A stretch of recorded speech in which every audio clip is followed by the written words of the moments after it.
লক্ষ্মীপুরের রায়পুর উপজেলার অন্যতম প্রধান আবাসিক ও বাণিজ্যিক ভবন গাজী কমপ্লেক্সে দীর্ঘদিন ধরে সুয়ারেজ বা বর্জ্য নিষ্কাশন ব্যবস্থার চরম বিপর্যয় দেখা দিয়েছে।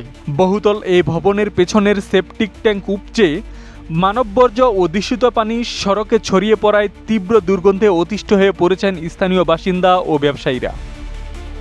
উপচে পড়া বর্জ্যে ছড়াচ্ছে রোগ জীবাণু। 11 তলা বিশিষ্ট রায়পুরের এই ব্যস্ততম বহুতল ভবনে প্রায় 5 শতাধিক মানুষের বসবাস রয়েছে। এর পাশাপাশি ভবনটিতে গড়ে উঠেছে অসংখ্য বাণিজ্যিক ও ব্যবসা প্রতিষ্ঠান। স্থানীয় ভুক্তভোগীদের সূত্রে জানা যায়, দীর্ঘদিন ধরে কমপ্লেক্সের সুয়ারেজ লাইনে ত্রুটি থাকলেও ভবন কর্তৃপক্ষ তা সংস্কারে কোনো কার্যকর উদ্যোগ নেয়নি। ফলে ভবনের পেছনের সেপটিক ট্যাঙ্কটি ধারণ ক্ষমতা হারিয়ে প্রতিনিয়ত মলমূত্র ও কালচে দূষিত ময়লা পানি উপচে আশেপাশের রাস্তায় জমে গিয়েছে। এতে করে পুরো এলাকা জুড়ে এক দমবন্ধকর পরিস্থিতি সৃষ্টি হয়েছে। ছড়াচ্ছে নানা ধরনের রোগ জীবাণু ও মশার উপদ্রব, যা জনস্বাস্থ্যের জন্য মারাত্মক হুমকি হয়ে দাঁড়িয়েছে। ব্যবসায় ধস ও এলাকাবাসীর ভোগান্তি। ব্যস্ততম এই বাণিজ্যিক এলাকায় বর্জ্যের এমন উপচে পড়া রূপ নেওয়ায় চরম বিপাকে পড়েছেন স্থানীয় পথচারী এবং ব্যবসায়ীরা।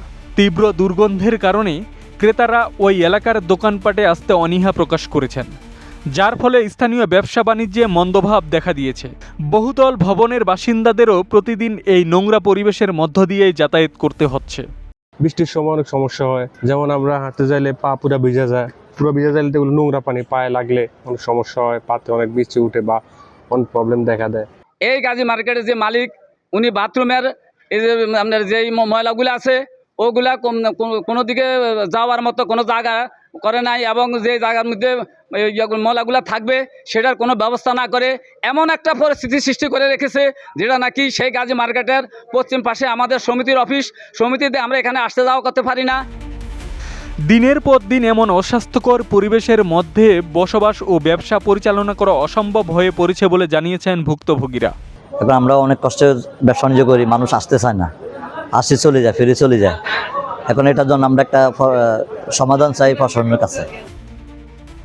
এই দীর্ঘমেয়াদী নরক যন্ত্রণা ও পরিবেশ দূষণ থেকে স্থায়ী মুক্তি পেতে ভবন মালিক পক্ষ এবং স্থানীয় সংশ্লিষ্ট প্রশাসনের জরুরি হস্তক্ষেপ ও দ্রুত কার্যকর পদক্ষেপ নেওয়ার দাবি জানিয়েছেন স্থানীয় সর্বস্তরের জনগণ।